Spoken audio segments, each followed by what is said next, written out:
Hey everyone, how y'all doing? Welcome back to my channel. In today's video, we're going to be talking about my spring TBR, all the books that I want to read over the next couple of months in this spring season. I don't normally make a spring TBR, I don't feel like, but there are just some books that have been calling to me that I really want to read. I wouldn't say they're necessarily like giving spring vibes necessarily, but this is really just like a random selection of some books that have just been calling to me recently. So we have some fantasy books to talk about, we have some contemporary books to talk about, and then we have one kind of like biography book to talk about. So let's just get started. I hope you guys are excited for this video. If you are, make sure to give it a huge thumbs up and subscribe if you have not yet already. But yeah, so let's start off with the fantasy books because I'm currently in my fantasy era and I'm so happy about it. So to start off with, I have a trilogy that I would really like to read, and I am so excited about this. I'm actually currently reading the first book, and I'm filming a spoilery reading vlog for this series as well that should be coming out very soon. But it is the Grisha trilogy by Leigh Bardugo. So this obviously consists of Shadow and Bone, which I'm currently reading, Siege and Storm, and Ruin and Rising. So if you've been on my channel, then you know that I've read the Six of Crows duology already, and I really liked it. So I figured it's about time that I finally read this series, and I'm honestly so excited about it. I am in such a mood for this right now. Like I said, I'm entering my fantasy era. It's all I think about, it's all I want to read. But I just rewatched the show on Netflix to get me hyped and ready and excited to read the books, and since then this is literally all I've been thinking about. I already want to rewatch the show again, so it's my plan to read this trilogy the week that I'm filming this, so this week. And honestly, I even might reread Six of Crows and Crooked Kingdom after this as well. I'm not officially putting them on my TBR, but it very well could happen. But this is the main thing that I want to read right now. I'm so excited. If you've read this trilogy, let me know down below your thoughts on it. So the next book on my TBR is a paranormal romance, which is personally my bread and butter,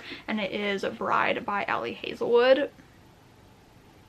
So I was actually not anticipating reading this book anytime soon. I've only read The Love Hypothesis by Ali Hazelwood, but I've since come into possession of a couple more of her books. HomeSense just keeps stocking her books for like fairly cheap. Like I got this for $16.99, which in comparison to the $25.99 Canadian price, that was pretty good. So I didn't want to pass it up. Plus I feel like I've heard a lot of good things about this recently. Actually, Katie is reading just read this, and she was having some like conflicting feelings on it, and she also said that like the paranormal aspect of it wasn't as strong as she was wanting it to be. But I'm still very much so looking forward to this. All I really know is that there's vampires, werewolves, and there's a marriage of convenience vibe going on, but there can be an alliance between the vampires and the werewolves. I think that's all I really know. That's all I really want to know. But I do think I'm going to be reading this very soon because I think it'll be a good bridge book between all like the higher fantasy books that I'm wanting to read. I feel like this will be a lot easier to digest, but I'm fairly excited for this one. Let me know if you've read this down below and your thoughts on it, because I'm hesitantly excited. And the last actual fantasy book on my TBR is Daughter of the Bone Forest by Jasmine Skye. This is a newer release. It just came out in February, and the publisher sent me a bound manuscript of it, and I just haven't had time to get around to it yet. But like I said, since I'm entering my fantasy era, I think this is the perfect time to pick this book up. So it is a higher fantasy. I'll read you the little description up at the top here. It says, two girls reluctantly bound by fate must weather a dangerous courtship and face their destinies as a prophesized war grows ever closer in this high-stakes queer normative dark fantasy debut. So that just sounds really interesting. I love Jasmine Skye, so I'm really intrigued to read her debut novel. Okay, so now I have some romance and some YA books. So the first ones I don't actually have with me, I don't own them, but for some reason they just give off spring vibes, probably because of the pastel covers. But it's the second and third book in what I believe is called the Bright Falls series. So the first book is Delilah Green Doesn't Care. I read that last year. I need to check to see if my library even has these books. I've not looked into it, but I thought that I would mention it because I did really enjoy Delilah Green, and I would really like to complete the series. It is on my series to read for 2024, and I just feel like spring is the perfect time to read these books with super cute pastel covers. I don't know, I think it's gonna be a lot of fun. So then for the YA romances, the first one is Stay With My Heart by Tashi Bouillon. I am actually shocked that I have not already read this book. It came out in January and Tashi Bouillon is one of my absolute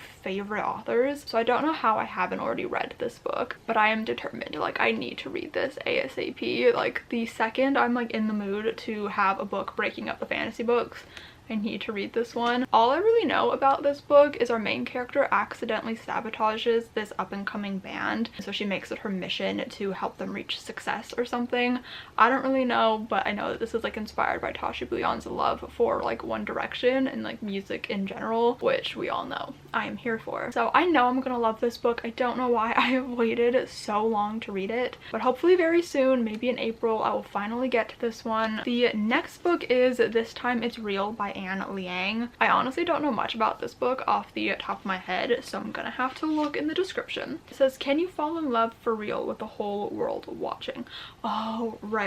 Okay, so our main character has an essay go viral about meeting the love of her life, but she actually made it all up. She's never been in love before. So to hide the truth, she ends up striking a deal with a famous actor in her class to be her fake boyfriend. So fake dating, that's what really has me drawn into this book right now. But then when her fake relationship starts feeling a little too convincing, all of her carefully laid out plans are threatened. So this sounds like a lot of fun. We all know I love me some fake dating. I'm really excited about this one, plus the cover just screams spring to me. Okay, then we have another book that I cannot believe I haven't already read because it came out last year, and that is You Don't Have a Shot by Raquel Marie. I have nothing to say for myself. I should have already read this book. I really enjoyed Ophelia After All by Raquel Marie, which was her debut novel, and this one is more romance centric than that one was, and we all know I'm a romance girly. I love a good romance. So this one, I don't know why I haven't gotten to it yet, but her third book is coming out soon, so I figured I should try to get to this one before that one comes out, and I'm really excited about it.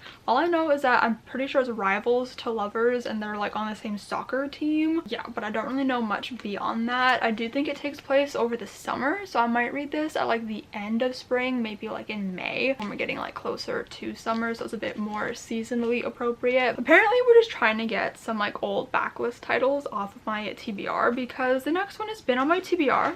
Let's just see when this book came out. 2020. I feel like every time I think about this book, I think it came out in 2021, but no, this book has been on my TBR for 4 years. It's Chasing Lucky by Jen Bennett. Here's the thing with Jen Bennett. She is also one of my favorite YA contemporary authors. I adore her books so much. And I read all the ones up until this one, at least I'm pretty sure I have. And she's published many books in the last 4 years, and I have not let myself buy any of them or read any of them until I get to this one. I don't like being super behind in an author's backlist, so this has been stressing me out, and I don't know why it's taking me this long to get to this book, but I need to read it.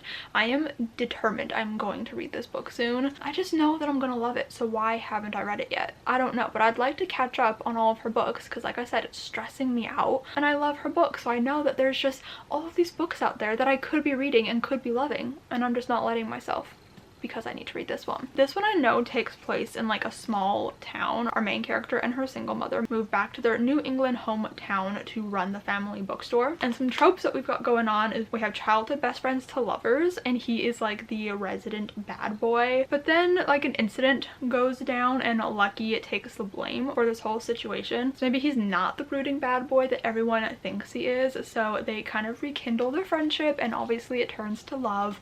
And I just, like I said, I adore her book so much, so this just needs to happen. Okay, this needs to happen. I will be reading this in April. I'm calling it now, reading this book in April. And then the last book on my official TBR for the spring is the biography type book, and it is the Selected Journals of Ella Montgomery. This is volume 1, so it's from 1889 to 1910, and this is edited by Mary Rubio and Elizabeth Waterston. So these are Ella Montgomery's own personal journals that were published after she passed passed away. I started reading this last year, probably around the same time, honestly.